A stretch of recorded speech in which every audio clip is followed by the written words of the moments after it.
Once again, good morning. Kindly open your Bibles to John chapter 11. John chapter 11.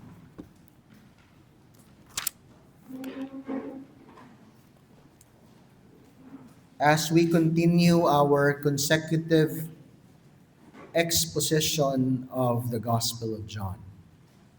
John chapter 11.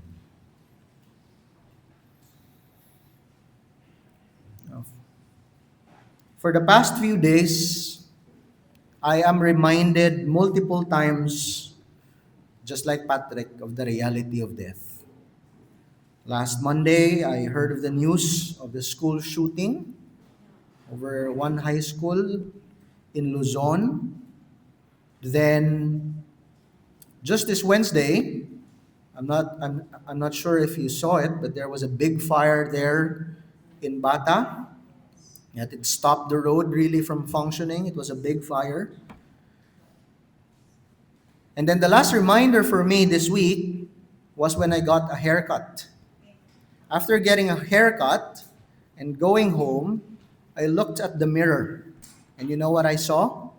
Gray hairs. Gray hairs. As I was looking at it closely, I realized death is real. Even the body that I have. Now, the problem of physical death is real for all of us. The aching joints, the constant returns to the doctors, the high BPs, the low BPs, the car crashes that we hear on the news. It's a real problem. But so is the reality of spiritual death. There's physical death and there's spiritual death. But you know what's the good news, despite the bad news, is that there is a solution for both in the person of Jesus Christ. There is a solution for physical death, and there is a solution for spiritual death, and the solution is one: Jesus. Jesus. That's what we will learn from John chapter 11. This story will tell us how Jesus raised Lazarus from the dead. For the glory of God, so that He may be glorified when people believe that He is the resurrection and the life. Through this story, we will learn another aspect about Jesus, another truth about Him, another claim, another I am. And if you are perhaps sensitive, since the beginning of John, halin sa sugod-sugod, gid, John has been building up this revelation about Jesus. It's like an onion peeling layer upon layer of who Christ is. You see the signs that He has done. You see the claims that He has made. I am the bread of life. I am the one who can give you the living water. I am the light of truth. And then the signs that He has done, turning water into wine, healing the lame man, feeding the 5,000, walking on the water, healing the man born blind. Christ has been claiming things. Christ has been performing signs. And then today, we arrive at the peak. The peak. The greatest sign. The last sign in the Gospel of John. And that is the raising of Lazarus from the dead. It's the seventh and the last of Christ's great sign. And here, Jesus will once again reveal something about Himself which gives us the answer to the problem of death. Okay? What Christ reveals about Himself in this passage is the answer to physical and spiritual death. So the question is, what did Jesus reveal about Himself when He raised Lazarus from the dead? Ano ang ginpakita ni Kristo parte sa iya kaugalingon kung sino siya paagi sa pagbanhaw kay Lazarus. And may ara sang apat. So bunga aga, due to time constraint, duwa lang aton lang tawon. And then next week, we'll look at number 3 and number 4. But let me give you the 4 things. 4 things that Jesus reveals about himself when he raised Lazarus from the dead. Number 1, that he is the Son, faithful to God's purpose and timing. He is the Son, faithful to God's purpose and timing. Second, that he is the resurrection and the life. That he is the resurrection and the life. Third, that he is the compassionate Lord.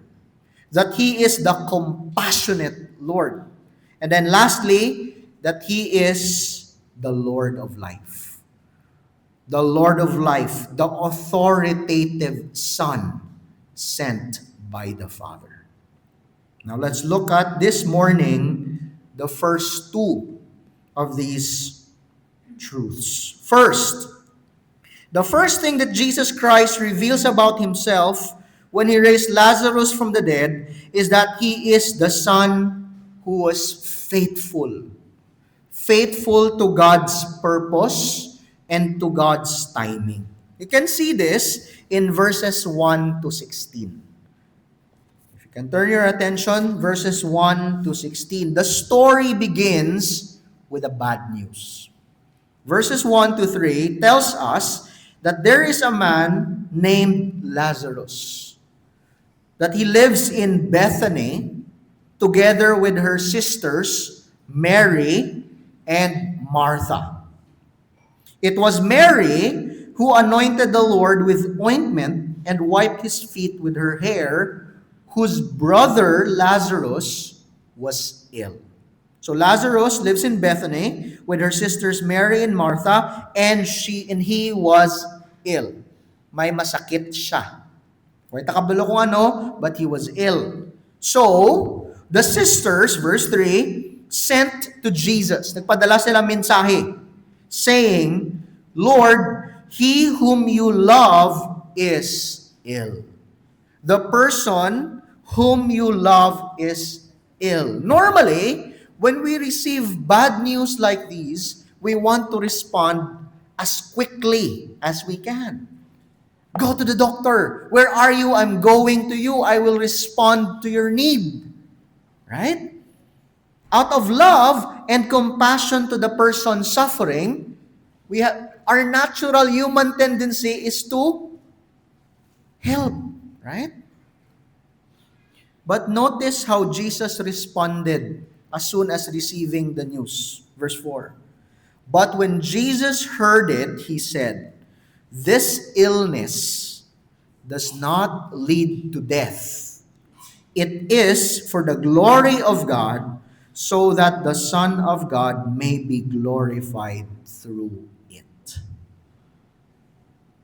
Now, if you remember, or if you know the whole story, you know that Lazarus will die. He will die.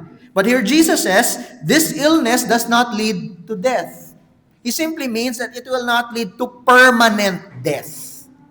But through his death, and what Christ will do when he raises him from the dead, the glory of God will be displayed. And not just the glory of God, but also the glory of the Son of God. According to Christ, this illness is for the glory of God. Sometimes when we think of illness, the last thing that we would think about is it is for the glory of God, right? Sometimes when we think of illness, is there something wrong with me? Does God hate me? Why am I having this kind of illness? But here, Christ makes it explicit, this illness is for the glory of God. He did not see this as a hindrance of his ministry, but as an opportunity to glorify God and display his own glory. This is also true of all our trials. Do you believe that our trials that our illnesses can be for God's glory? Whether God removes them or not, we must learn, after just singing the song earlier, His glory and my good. Christian life does not mean all good. It sometimes means suffering and illness, but even those things is for His glory and our good. Like Lazarus, this illness is for the glory of God. Our trials is for the glory of God. If we truly believe that God is in control of all things, and if we truly believe that God is compassionate to His people, then we must also believe that whatever trial we go through, whatever suffering we go through, God is with us.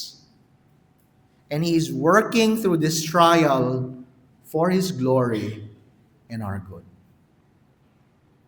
Therefore, whether God removes the trial or not, we must learn to see every trial for His glory.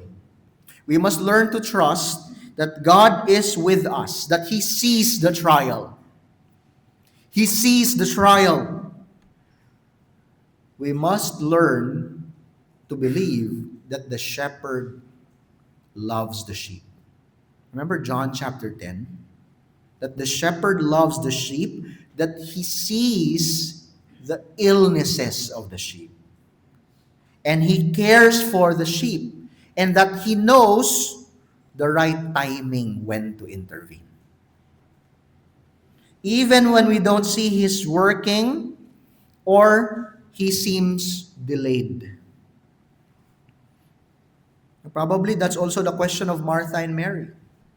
After sending the message to Jesus Christ, they were probably thinking, is the Lord coming? Is He on His way? Will He help us? Does He care? Why is He delayed? You probably ask those same questions when you go through your own problem. You pray, Lord, deliver me from this trial. And then you go the next day, you still have the trial. And then you pray again, and then the next day, there's still the trial. And then it goes on and goes on and goes on. And then you ask, does He care? Is He delayed? Will He help me? Does He love me?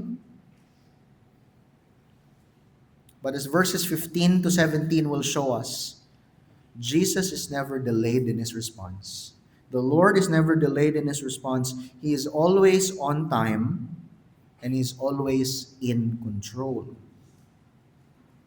Now, did you notice earlier in verse 3 how the sisters framed their message to Jesus?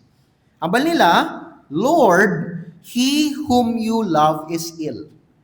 They established that Jesus loves Lazarus. And that truth will be repeated again in verse 5. It will be repeated again in verse 36. When the Lord weeps, when He sees the suffering of the people, Martha and Mary, when He sees the tomb of Lazarus, He weeps. He cries. He is compassionate to those who are mourning. So, Jesus does not delay here because He does not love them.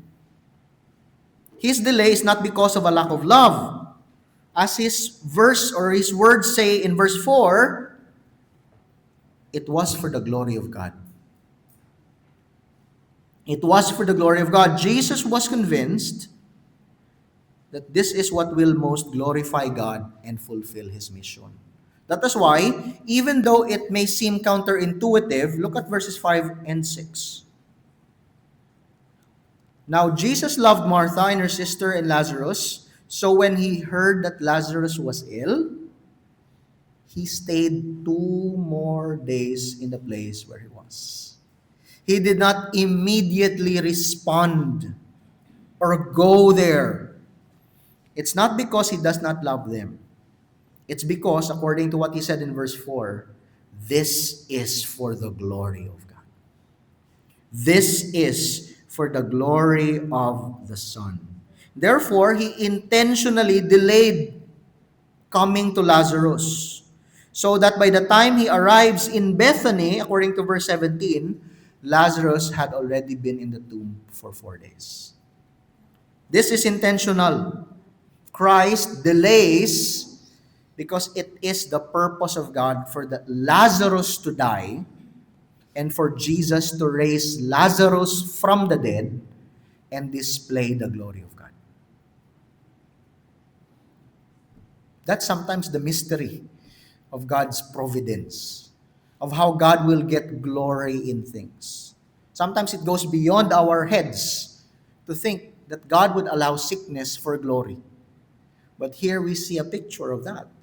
A picture of sickness, a picture of delay for the purpose of His glory, first and foremost. So Jesus delays for 2 days. But after 2 days, verse 7 says, He tells His disciples, let us go to Judea again. Now remember the last time that Jesus was in Judea, they were picking up stones to throw at Him. They were ready to condemn Him for blasphemy. No? Ano ka? Gahimo ka storya. Even though tao ka, kapaka-Diyos ka. Ga-claim ka nga Ginoo ka. Therefore, they were willing to throw stones at Him. So that's why the disciples said to Jesus in verse 8, Rabbi, the Jews were now seeking to stone you. Are you going there again? They do not want you there. They want to kill you. They want to arrest you. But Jesus reminds them in verse 9 of His mission. He says, are there not 12 hours in the day? If anyone walks in the day, he does not stumble because he sees the light of this world. But if anyone walks in the night, he stumbles because the light is not in him. Now remember who Jesus is. He said in John chapter 8 verse 12, I am the light of the world. I give the light of life to those who believe in me. Kung sino kuno ang magtuo kay Jesus, ara sa ila ang light of life. Now these people who were trying to throw stones to Jesus were still in the darkness. They want to kill Him and arrest Him because they are still in spiritual darkness. They do not understand, they do not see who Jesus is.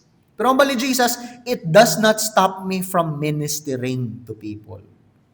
Because I am the light of the world. I came to give life so that men may not stumble, but that they would have the light of life. That's why Thomas responds to Jesus in That's why we must understand that Jesus did not delay coming to Judea because He was afraid of the Jews. He was not afraid of the threats. He delayed because He works according to God's purpose and timing. Once again, faithfulness to the Father. He is the light of the world that gives light to those who walk in the darkness, and He is about to shine His light once again in Judea when He raises Lazarus from the dead. Although the way that this story would conclude would show that the Jews will still remain in darkness. We will see in the last part of this story, they will still try to kill Jesus. But the truth here that should remind us is this. In this passage, we see who God is and how God works. We see Jesus, God in human flesh, is never delayed.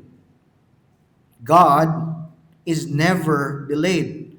And even His seeming delays are always purposeful. Sometimes we think, God is not answering me with my illness and sickness and trial. Does He care? Why is He delayed? This passage tells us God's delays are never delays, but they are His purposeful workings. And sometimes, when God does not immediately answer our prayers, our cries, we assume that His delay and His silence means that He is not responding to us. But this story reminds us that it's actually the opposite. Sometimes God's delays are His very response to us. That it is intentional. Because in His providence and His wisdom, God knows all things, God sees all things, and He knows and sees that what is necessary perhaps for our growth and His glory is the delay. Therefore, we as His beloved children, as His sheep who trusts in Him, must stop interpreting every delays as His lack of love or lack of power. Rather, we must give room in our minds to consider, what if God is intentionally delaying His answer to my prayer because He wants me to trust Him deeper and reveal His glory in a way that is evident for all men to see? Meaning, sa aton trial, butangan ta sang lugar magpaminsar. Basi ginahungod ni sang Ginoo nga mag-delay sabat sa akon nga pangamuyo. Kay para magdalong pagidakon nga pagtuo. Now that's what Jesus Christ will say to the disciples. When He tells them Lazarus is dead. And Jesus says in verse 14 and 15, and it is good, and for your sake I am glad that I was not there so that you may believe. Meaning, the delay of Jesus is not just for the glory of God, but also for the good of His disciples, that they would grow in their faith in Him. That's where I get what I'm saying, that sometimes we need to consider, maybe God is intentionally delaying some things in my life, my prayer concerns, my trial. He does not take it away. He does not answer it so that I would grow deeper in my faith. And so that it may become more clear to all people that this trial is for the glory of God. J.C. Ryle, in his devotional in this gospel, says, the children of God must constantly school their minds to learn the great lesson now before us. Nothing so help us to bear patiently the trials of life as an abiding conviction of the perfect wisdom by which everything around us is managed. Let us try to believe not only that all that happens to us is well done, but it is done in the best manner, by the right instrument and at the right time. We are all naturally impatient in the day of trial. We are apt to say like Moses when beloved ones are sick, heal her now, Lord, we beseech. We forget that Christ too is too wise a physician to make any mistakes. It is the duty of faith to say, my times are in your hand. Do with me as you will, how you will, what you will, and when you will. Not my will, but your be done. The highest degree of faith is to be able to wait, sit still, and not complain. End quote. Church, when Jesus heard that Lazarus was ill, He predicted that this illness will lead to the glory of God and the glory of the Son. Therefore, He delayed coming so that when Lazarus dies, Jesus will raise him from the dead. It's not because He does not love Lazarus, but it's because He is a son faithful to the Father's purposes and timing. It's because He loves His people, His disciples, and He wants them to grow deeper in their faith in Him. Again, He says in verse 15, Lazarus has died, and for your sake, I am glad that I was not there, so that you may believe. This is the first truth that we learn from this passage, that Jesus is the Son faithful to God's purpose and timing. The second truth that we will learn from this passage in verses 17 to 27 is that Jesus is the resurrection and the life. Jesus is the resurrection and the life. Jesus, take note, reveals this truth privately to Martha when they were still outside of the village. 4 days after Lazarus was entombed, and in Bethany, where a lot of people from Jerusalem has come to console Martha and Mary, Jesus meets Martha and reveals himself to her. Now take note, Martha is already a believer who knows what Jesus can do and his intimate relationship with the Father. Look at their exchange in verse 20. When Martha heard that Jesus was coming, she went and met him, but Mary remained seated in the house. Martha said to Jesus, "Lord, if you had been here, my brother would not have died." Martha understands, if only Christ is present, that illness would not have led to death. So she expresses her heart. She knows Christ is capable of healing sicknesses and illnesses, as he has already done in this gospel. So that's why Martha says, "If you had been here, my brother would not have died." But she says next in verse 22, "But even now, biskan subong, I know that whatever you ask from God, God will give you." See there the faith of Martha. She understands Jesus can heal the sick. But because of this relationship between the Father and the Son, she understands that whatever Jesus asks from God, God will give him. And how did Jesus respond to Martha? Jesus says, "Martha, your brother will rise again." And Martha, being a faithful Jew, says to Jesus, I know that he will rise again in the resurrection on the last day."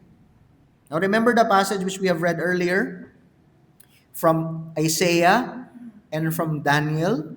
Those are the verses in the Old Testament wherein there is glimpses of resurrection, that God will raise the dead from the ground. That's why, although there are some debates during this time with regards to the resurrection, for example, the Pharisees believe in resurrection, the Sadducees do not believe. The majority of the Jews during the time of Jesus anticipated that there will be a form of resurrection.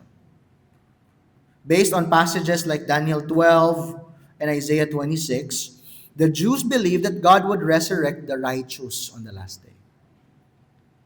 And historically, this truth, this belief, was intensified during the intertestamental period, meaning the period between the Old and the New Testament. Remember, during that period, there were wars. I have told you this last week, there is what we call the Maccabean Revolt, wherein there's this priest and his son, Maccabeus, who revolted against an emperor, and they defeated him and they rededicated the temple, to which the Jews celebrate the Feast of Dedication. So there's wars. So imagine if there's wars, there's a lot of death. The death tolls rise during wars. This is when this conviction of resurrection was intensified. Particularly in the Maccabean Revolt, martyrs would face death confident that there will be a resurrection. So that's what in the background of these people, in their minds. And take note, Jesus himself affirmed that there will be a resurrection on the last day. Remember John chapter 5. John chapter 5, 21, Jesus says, "For as the Father raises the dead and gives them life, so also the Son gives life to whom he will." And then in verses 25 to 29, "Truly, truly, I say to you, an hour is coming and is now here, when the dead will hear the voice of the Son of God, and those who hear will live. For as the Father has life in himself, so he has granted the Son also to have life in himself, and he has given him authority to execute judgment, because he is the Son of Man. Do not marvel at this, for an hour is coming when all who are in the tombs will hear his voice and come out, those who have done good to the resurrection of life, and those who have done evil to the resurrection of. That's the very wordings there comes from Daniel chapter 12 verse 2. Christ is saying that there will be a resurrection of the dead to life and to judgment. So Martha is right when she says to Jesus, I know that there will be a resurrection on the last day. But she is only partially right. As Jesus says next in verses 25 to 26, I am the resurrection and the life. I am the resurrection and the life. In other words, Christ is saying, I am the one who has the power to raise the dead on the day of judgment. And I have that same power today, and I am capable of raising Lazarus from the dead. Meaning, the resurrection is not just an event in the future. Jesus, the man who has the power of life, the Lord of life, has the power to resurrect the dead in that very moment. He himself is the resurrection and the life. And this is consistent with what we have known so far about Jesus in the gospel. Now, what does John chapter 1 verse 4 tell about Jesus? In him was life, and the life was the light of men. What does John 3:16 says about Jesus? For God so loved the world that he gave his only Son, that whoever believes in him should not perish but have eternal life. John 3:36 says, whoever believes in the Son has eternal life. Whoever does not obey the Son shall not see life, but the wrath of God remains on him. And then in the passages which we have read from John chapter 5, so as the Father raises the dead and gives them life, so also the Son gives life to whom he wills. And then in John 6:35, what was the claim of Jesus? I am the bread of life. Whoever comes to me shall not hunger. Whoever believes in me shall never thirst. In other words, Christ has been consistent in all his claims. The Gospel of John is consistent. Jesus is the resurrection and the life. He has the power to give life to the dead, to raise the dead. Why? Because he is God. In the Old Testament, it was God who will raise the dead. Here, Jesus, the Word, became flesh and dwelt among us. He is God incarnate, and he gives resurrection and life unto Lazarus. And because he is the resurrection and the life, he is the only solution to the problem of physical and spiritual death. As I have said earlier, physical death is a real problem, but so is spiritual death. And the only answer to both is Christ. Look at once again John 11:25. Continue what Christ says there. I am the resurrection and the life. Whoever believes in me, though he die, yet shall he live. What does that mean? That it is possible for believers to physically die. That's why he says, though he die. He means physical death. Yet Christ promises, he shall live. Christ is saying that even for those who experience physical death, those who believe in him, there is the promise of life after physical death. There is the promise of resurrection. But he did not stop there. He continues in verse 26. And everyone who lives and believes in me shall never die. Wait, didn't Jesus say, though he die, yet shall he live? Why will Christ say here, everyone who lives and believes shall never die? Is he contradicting himself? No, he's talking here about a different kind of death. Not the physical death of verse 25, but the spiritual death. Everyone who lives meaning who are alive physically and believes in Him, will never experience spiritual death. Will never die. And why won't they die spiritually? Because they have eternal life in Him. Didn't we read that earlier in John 3:36? Whoever believes in the Son has eternal life. And eternal life is a life that does not end. It's indestructible life. It's the life that Christ gives us so that we would not experience spiritual death. So you see, Christ, the resurrection and the life, is the answer to physical death and spiritual death. And how do we receive that? By believing in Him. This is the solution to the universal problem of death. Jesus. The resurrection and the life. He promises to raise those who believe in Him unto resurrection. Resurrection from physical death. And if we believe the rest of the New Testament, we know that in the resurrection, we will be given a body that will no longer die. A body that will no longer perish. Kung gapati ka kay Christ, kag napatay ka diri subong, sa pagkabanhaw, when Christ raises the dead in His return, Jesus will give you a life. Jesus will give you a body that will never rot. Wala na sang puti nga buhok. Why na sang aging and decaying na flesh. It will be a glorified body when resurrection comes. Therefore, there is an answer to the problem of physical death. But Christ continues also that those who believe and live will never die. They will never experience spiritual death. And this is something that is bound for all of us. Why? Because of our sins. What does Scripture say? The wages of sin is death. Death. When we talk about death, we talk about physical death. That's why we are dying, because there's still the presence of sin. But we also mean spiritual death in the sense that we will be thrown into hell and we will experience the wrath of God forever. But Jesus says, if you believe in me, those who have life through me will never experience that.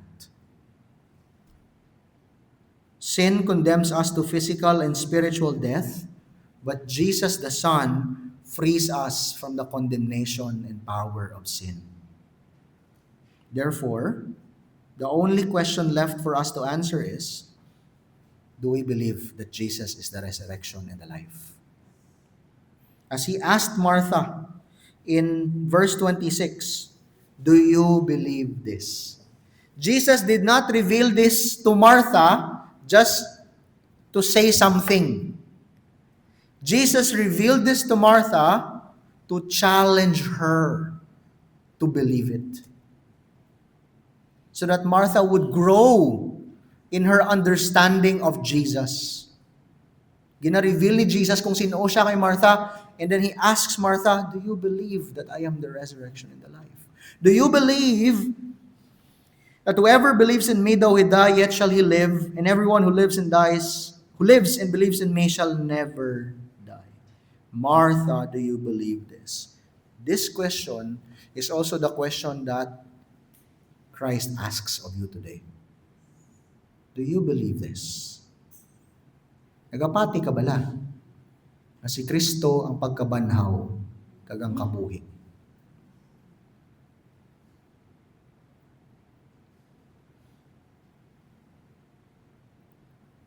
Because only by believing in Jesus will you receive life.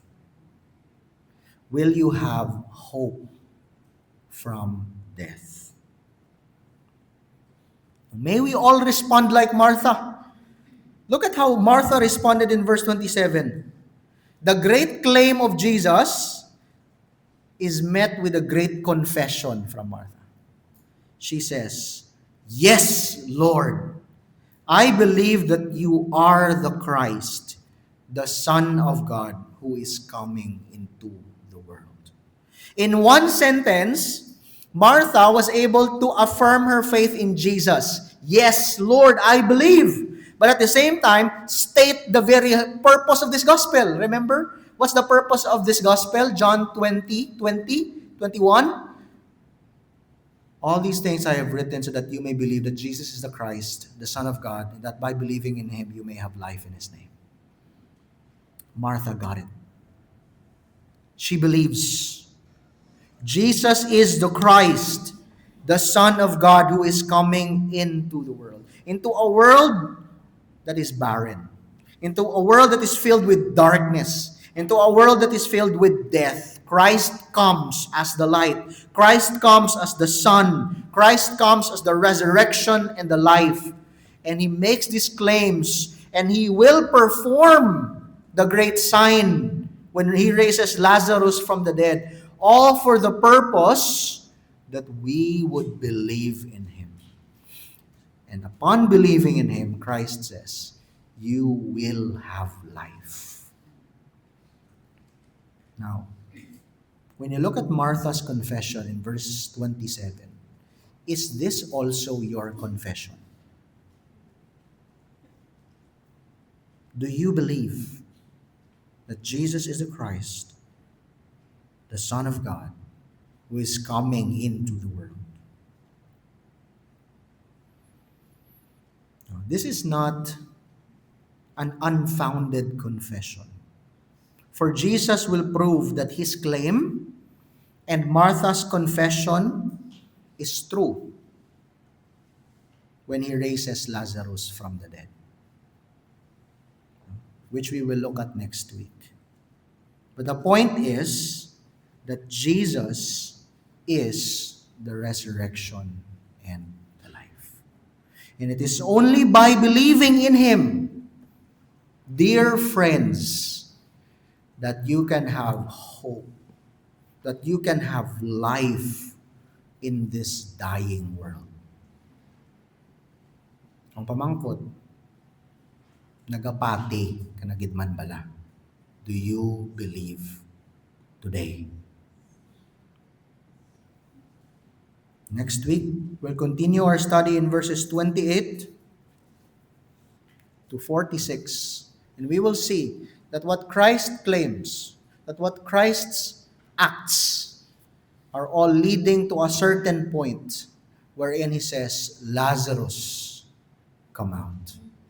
And he will prove his claim, and he will show us why it is right, why we must believe in him.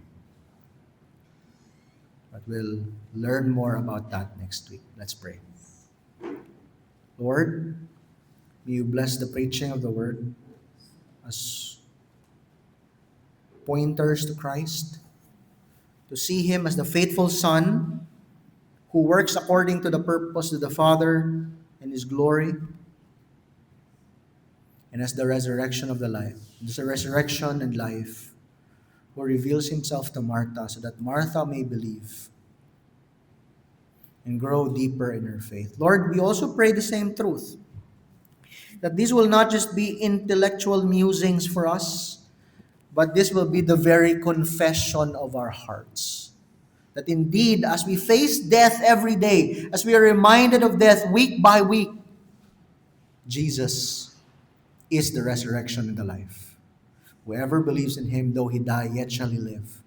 Whoever lives and believes in him shall never die. Lord, put that truth in our hearts. Help us to live that out this week. Cultivate our faith in Jesus. Grow us deeper in trusting your timing over the trials of our lives. Grow us deeper in our hope and trust in Christ in the face of death. Father, we ask this in the name of your Son. Amen. Let's remain seated And let's spend the next few minutes in silence, pondering upon the message which we have heard. Let's pray for God's help in applying these truths.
Let's pray.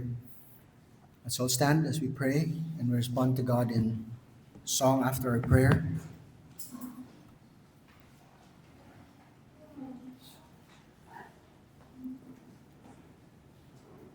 O Lord,